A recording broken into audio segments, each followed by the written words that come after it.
आपल्या मुलानं सरकारी नोकरदार बनावं ही अनेक मातापित्यांची इच्छा असते. मात्र विविध कारणांमुळे अनेक मुलं ही इच्छा पूर्ण करू शकत नाहीत. मात्र करवीर तालुक्यातील हळदी इथल्या गणेश साठे या शेतकरी पुत्रानं असंख्य अडथळ्यांवर मात करत महाराष्ट्र लोकसेवा आयोगाची परीक्षा उत्तीर्ण होत आई वडिलांचे स्वप्न पूर्ण केलंय. त्याच्या यशाबद्दल हळदी परिसरामधून गणेशवर अभिनंदनाचा वर्षाव होतोय. करवीर तालुक्यातील हळदी इथल्या निवृत्ती साठे या शेतकरी कुटुंबात जन्मलेल्या गणेशनं शालेय स्तरावर आपली चमक दाखवली. प्रतिकूल परिस्थितीतही गणेशच्या आईवडिलांनी त्याला शिक्षणासाठी कोणतीही कमतरता भासू दिली नाही.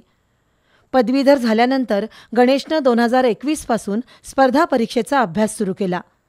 कुणाचंही मार्गदर्शन नाही, अभ्यासासाठी नोट्स खरेदी करण्याची आर्थिक कुवत नाही, अशा परिस्थितीतही मोठ्या जिद्दीनं आणि कष्टानं गणेशनं मनापासून अभ्यास केला.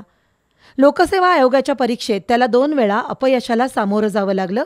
मात्र न खचता अभ्यासामध्ये सातत्य ठेवून 2023मध्ये झालेल्या परीक्षेमध्ये गणेश साठेनं उज्ज्वल यश संपादन केलं. आता महसूल सहाय्यक किंवा मंत्रालय लिपिक या पदावर काम करण्याची संधी गणेशला मिळणार आहे. परिस्थिती कशीही असू दे, अभ्यासामध्ये सातत्य ठेवलं तर यश निश्चित मिळतं.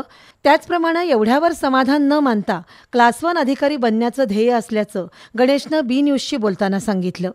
नमस्कार. माझी ह्या वर्षी महसूल सहाय्यक किंवा मंत्रालय लिपिकपदी निवड झालेली आहे. मी मूळचा शेतकरी कुटुंबाच्या बॅकग्राऊंडमधून येतो. माझी शेती बेताची आहे. मला माझे घरची सगळे पाठिंबा भेटलेला आहे. माझ्या घरी कोणी शैक्षणिक पार्श्वभूमी नव्हती. घरच्यांची इच्छा होती, माझी तयारी होती की शासकीय अधिकारी व्हावे. मग त्यासाठी मी प्रयत्न केले आणि कष्ट करून मी इथं पोहोचलेलो आहे. ह्यामध्ये खूप मला अडचणी आल्या आणि मी तरी कंटिन्युटी ठेवून मी इथपर्यंत पोहोचलेलो आहे. मला असं वाटतं बाकीचे शासकीय जॉब आहेत वगैरे तेही डेली कंटिन्यू अभ्यास करून डेली 6-7 अभ्यास करून हुशारी चिकाटी ह्याच्यासोबत मिळवता येतो. परीक्षेच्या दुसऱ्या सत्रादरम्यान त्याच्यावरील आईचं छत्र हरपलं. मात्र हे दुःख पचवत गणेशनं स्पर्धा परीक्षेत यश मिळवलंय. सरकारी नोकरीचं स्वप्न आपण आई असताना पूर्ण करू शकलो नाही याची खंत गणेशला जाणवते.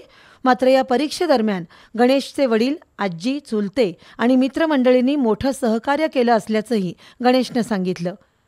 खडतर परिस्थितीतून मात करत गणेशनं मिळवलेल्या यशाबद्दल परिसरातून त्याचं अभिनंदन होतंय.